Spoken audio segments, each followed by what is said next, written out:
Hello everybody, my name is King.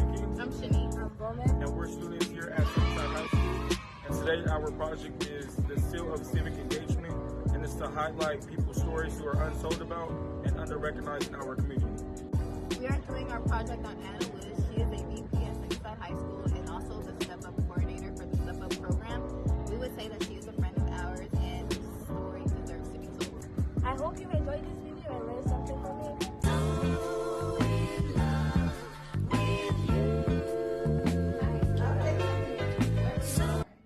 Oh, I was born on the west side of Fresno, California. Okay. What is your family background? Oh gosh, my mom was born and raised in Arkansas. My dad was born and raised in Louisiana. They both migrated towards California when they were probably preteen. Got to Fresno by the time they were in high school. Lived in what they called camp houses on the west side at that time, in tents. And from there, they started having kids, and my mom is still in the same home after 73 years. So, That's yeah. interesting. Yeah. What's something you remember from your childhood? Oh gosh. Well, let me back up to my family too. They was brought up in the church. My dad really wasn't in church. My oldest sister is would have been 75. Okay. And so when I was raised predominantly by myself because my siblings were grown and starting to have children, right? And so when my mom and my dad growing up, once I was born, my dad was in church. So that's all I've known is my dad in church. But I learned a lot about his history, being an alcoholic and being a little verbally abusive and I don't want to say verbally abusive. Let me retract that. He was a strong black man that you don't say much to him. He tell you what to do and you just do it. Yeah. I got the opposite side. I got a very spoiled childhood, very, very privileged, although we were poor. I thought we were rich because anything I wanted, I got. Yeah. And so my dad graduated from high school, top 10 in my class from Washington Union High School, known as a church girl. I started Fresno State College, August at the age of 17. A week before my 18th birthday, my dad died. And so I don't remember anything but that. That's the most pivoted point in my life.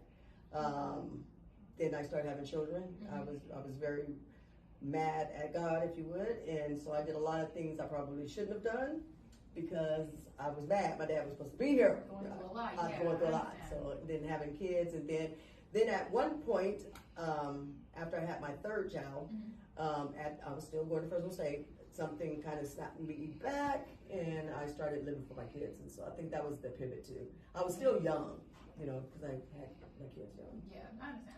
What is something that you learned from both your parents, your dad and your mother? Oh gosh, humility. They both were very, very humble. My God fear. So I really love God, and I really base my life on the Word. At least I try.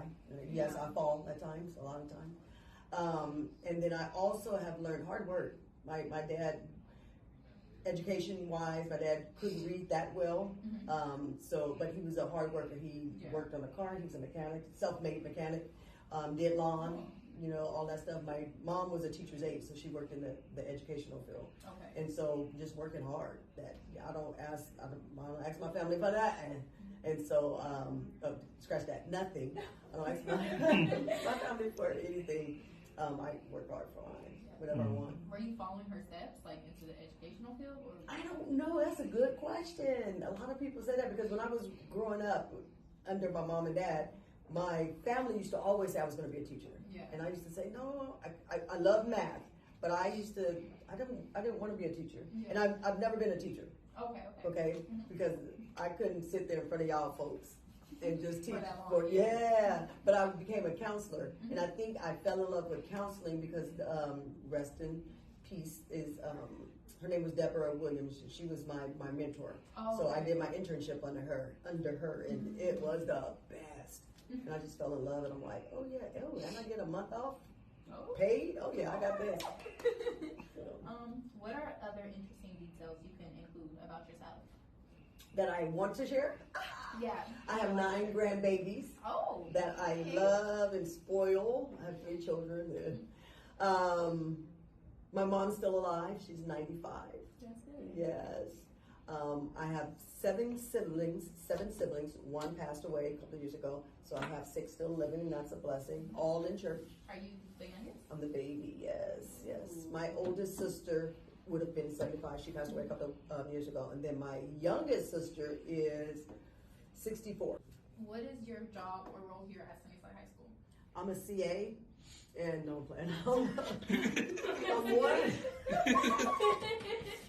one of the vice principals here, and working in this role has, it's like a circle. Growing up in Washington is like super small, country school. And so everybody knew everybody, and there was not any black teacher that I can remember on the high school campus, principal, admin, not even custodian that I can remember, because it's really a country, Hispanic, good old club boy type of environment. And so getting straight A's in high school, I think I might have received maybe 1 or 2 B's throughout the whole. Never ever did a counselor say, hey, I think you should go to college. I think you should go get in some AP classes, honored, nothing, right? So then working in this field, even my counseling role, because I was a counselor first, then a head counselor, and working in those roles, that's my passion. That's how I've been impacted. When I see kids like my color or minority, not just my color, but minorities, and they're thriving, and there's a story behind their life, and they're pushing, and they're really, that just warms me up. I just love it. So you love where you are right now? I love where I'm at right now. That's good. Period. Period.